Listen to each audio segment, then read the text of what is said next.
Okay guys, ito. Luluto po tayo ng dinding o kaya bulanglang. Ito, bahala na po kayo kung ano po tawag dyan. Ito po, ang gamitin natin. Kalabasa, ayan, daon ng malunggay, ayan, saluyot, ayan, ang palaya, kamote, okra, tsaka ito po pang sasawag natin, bangus. Ayan po.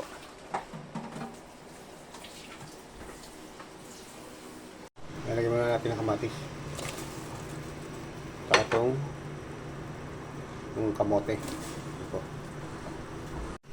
Okay, pwede na natin tabog itong kalabasa.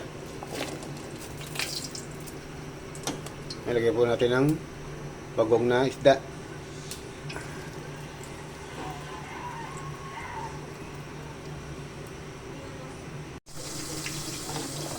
Ayan. Okay, malaputin natin yung kalabasa. Saka yung kamote. Bigyan na po natin itong okra at saka palaya. Ayan po. Okay, dito pa tatapos natin sana sa luluto nating dinding o bulanglang. Bahala na po kayo. Ayan. Okay guys, malambot na po ang ating mga ibang gulay. Tabog na po natin itong eggplant saka itong panigang na sili.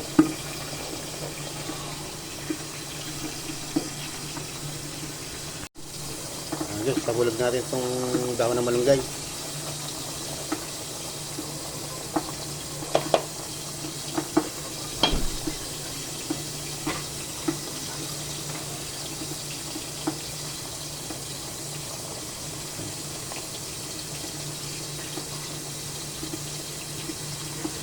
Nilalagay po natin itong dahon ng saluyot.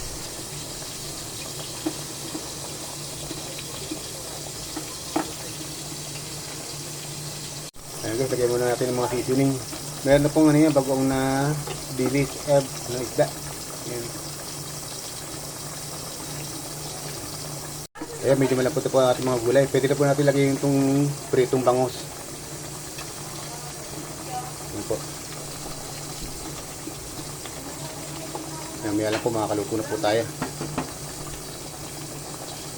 Ayan po muna natin.